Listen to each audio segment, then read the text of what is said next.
जतिखेर नुन मात्रै भने जतिखेर नुन नहालिकन अचार हुन्छ क्या हुन्छ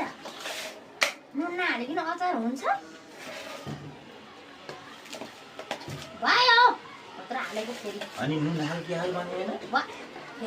अनि यहाँ चर्को भयो भने अनि मैले अघि नै पड्काउँछ अहिले अनि कस्तो खालको मान्छे हो क्या हालेछ हाल्नु पाएपछि हालै गर्नु पर्ने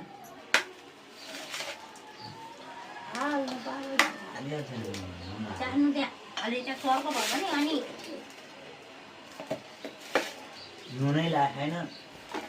छैन यहाँ मोलिनु परेन तेल मात्रै छ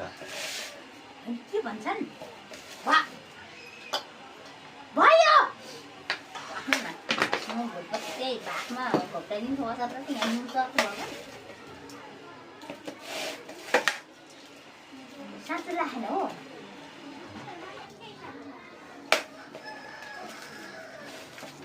नुनै लाग्दैन होइन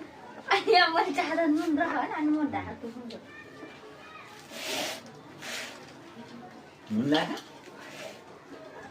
अनि